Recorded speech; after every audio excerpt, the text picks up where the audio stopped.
మీకు పదవులు వచ్చి ఈ ప్రమాణ స్వీకారానికి నేనే స్వయంగా రావాలని ఇప్పటి వరకు దాదాపు 16 జిల్లాలు నేనే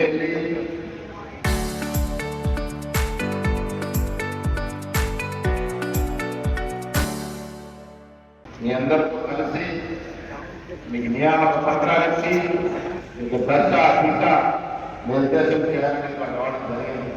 కారణం మీకు వచ్చిన యొక్క పదవి యొక్క ప్రాముఖ్యత మీకు జరగాలి. దాన్ని చెప్పినట్టుగా చెప్పారు మాసారెడ్డి మండల కాంగ్రెస్ సభ్యులు వారి యొక్క రాజకీయ జీవితం ప్రారంభించారు. కాంగ్రెస్ పార్టీలో ఏ చిన్న పదవైనా భవిష్యత్తుకి పునాది. ఆ పునాదిని గట్టిగా కాపాడుకుంటే భవిష్యత్తులో మనం రాణిస్తాం. ఆ అవకాశం వచ్చినప్పుడు చేసుకోవాలి. ఇలా మీకు అవకాశం వచ్చింది కదా, పొందించాం కదా కాదు. పరిపూర్ణమైన న్యాయం చేస్తే మీకు భవిష్యత్తు ఉంటుంది. మీరు చేసే కార్యక్రమాల వల్ల మా ఒంటికి భవిష్యత్తు ఉంటుంది. మిత్రుల వల్ల పూర్తి స్థాయిలో కాంగ్రెస్ పార్టీని ప్రతిష్టం చేయాలనే తపనతో ఇలా జిల్లాల పర్యటనకు వచ్చాం.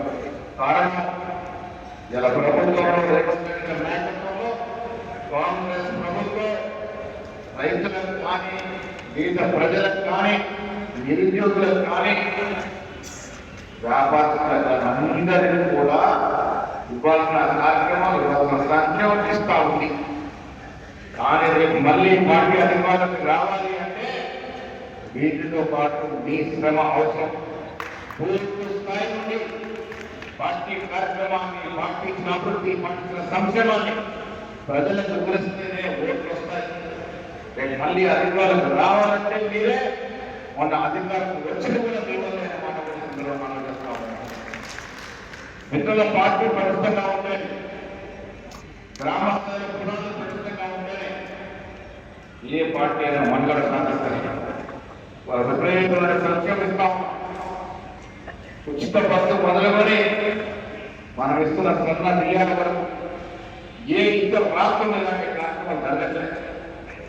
అభివృద్ధి విషయానికి వస్తే పెద్ద పెద్ద రాష్ట్రాలతో పోటీ పడి 2 సంవత్సరాలు దాదాపు 6 లక్షల విదేశీ పెట్టుబడి 6 లక్షల కోట్ల విదేశీ పెట్టుబడి తెచ్చినామంటే రేవంత్ రెడ్డి గారి యొక్క దూరదృష్టి విజయం వల్ల సాధ్యమైన మాటలు మనం చేస్తాం. మిత్రులారా,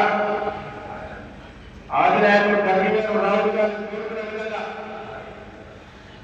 ఈ దేశంలోనే మొట్టమొదటిసారి కుల సర్వే చేసిన ఘనత తెలంగాణ కాంగ్రెస్ ప్రభుత్వాన్ని. ఏ రాష్ట్రంలో చేయలే. బీహార్లో, కర్ణాటకలో చేసిన అసలు ఏమీ చేయలే. ఎప్పుడో బ్రిటిష్ వారు చేసిన తర్వాత మళ్ళీ స్వాతంత్ర భారతదేశంలో మొట్టమొదటిసారి కుల సర్వే జరిగింది తెలంగాణ రాష్ట్రంలో కాంగ్రెస్ ప్రభుత్వం హయాంలో రేవంత్ రెడ్డి గారి నాయకత్వంలో. యావత్ దేశానికే మనం రోడ్డు మొదలైన మోడీ గారి కుల సర్వేలో బీసీ కులాలను చేస్తారని మోసం చేస్తే సుప్రీంకోర్టు మొట్టికాయ పెట్టి కుల సర్వే జరగాల్సింది, దాంట్లో బీసీల కులంగా జరగాల్సిందని చెప్పడం. దానికి కారణం కూడా తెలంగాణ ప్రభుత్వం తీసుకున్న నిర్ణయమే. అదే రోడ్డు మనం నిలిచింది కాబట్టి ఇలా మోడీ కూడా తల ఒక్కి కుల సర్వే చేయడం తప్పని పరిస్థితి ఎదుర్కొంటున్నారా. తెలంగాణ రాష్ట్రం 1, 2 కాదు, చాలా ఉద్యోగంలో వేరే రాష్ట్రాలకి రోడ్ మార్గంగా పెరిగిందనే మాట కూడా మనం గుర్తుపెట్టుకోవాల్సిన అవసరం ఉన్నది. ఉమ్మడి నిజామాబాద్ జిల్లా 1978 గెలిచాము. వచ్చే ఎన్నికలు అన్ని సీట్లు గెలుచుకొని పార్లమెంట్ సీటు కూడా గెలుచుకొని 2 పార్లమెంట్లు 9 అసెంబ్లీ గెలుచుకొని వైభవాలు తీసుకునే దిశగా ప్రయత్నం చేస్తామని మాట్లాడుతున్నారు. మనం చేస్తా ఉన్నారు. మీ ద్వారా బదలుచుకుంటే ఎప్పుడు లేనంత దిగుబడి రాకుండా ఈ సంవత్సరం వచ్చింది. దానికి కారణం అవకాశం. ఇలా దాదాపు 75 లక్షల మెట్రిక్ టన్నుల ధాన్యం మొదటి దిశగా తెలంగాణ ప్రభుత్వం ప్రయత్నం చేస్తూ ఉంది.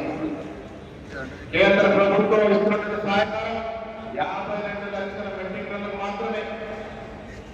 కానీ తెలంగాణ ప్రభుత్వం రైతు పక్షపాతి ప్రభుత్వం, రైతుల శ్రేయస్ కోసం పనిచేసిన ప్రభుత్వం కాబట్టి 75 లక్షల మెట్రిక్ టన్నులు కొనడానికి సిద్ధంగా ఉన్నామని మాట మనం చేస్తా ఉన్నాం.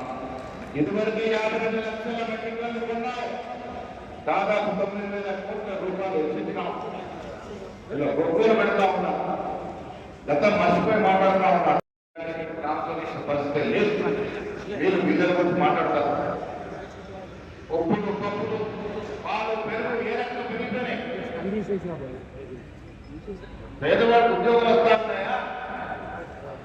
మరి ఎందుకోసం ఈ మోడీ గారి పాలన? ఎవరి కోసం మోడీ గారి పాలన సాగుతుంది ఈ దేశంలో? కేవలం కంపెనీల కోసం, బడా వ్యాపారస్తుల కోసమే మోడీ పాలన జరుగుతుంది తప్ప సామాన్యుడికి ఎవరు మోడీ పాలన జరగదు. మీ ఎమ్మెల్యేని అడగాలి. పెట్రోల్ డీజిల్ ప్రజలంటున్నప్పుడు రమణారెడ్డి మరి ఏం చేస్తున్నామని ఎమ్మెల్యే కదా. కేంద్ర ప్రభుత్వం మన నెత్తిన రైతు పాల్గొంటూ ఉంటే మాట్లాడుతున్న బాధ్యత ఉంది కదా. సామాన్యుడు వాడుతున్నారు కదా పెట్రోల్ డీజిల్. ఆ ధ్యాసే లేదు బీజేపీ పార్టీ. మిత్రులారా, ఈ రాష్ట్రంలో టీఆర్ఎస్ ప్రజలు చూసుకున్నారు. బీజేపీ వరకెత్తే ప్రశ్న ఉన్నది రాష్ట్రంలో. మళ్ళీ కాంగ్రెస్ పార్టీ అధికారంలోకి వస్తుంది. మనమందరం కట్టుకట్టుగా పని చేయాలని, ఆ దశగా ప్రయత్నం చేయాలని మీ అందరూ విన్నవిస్తూ మరొకసారి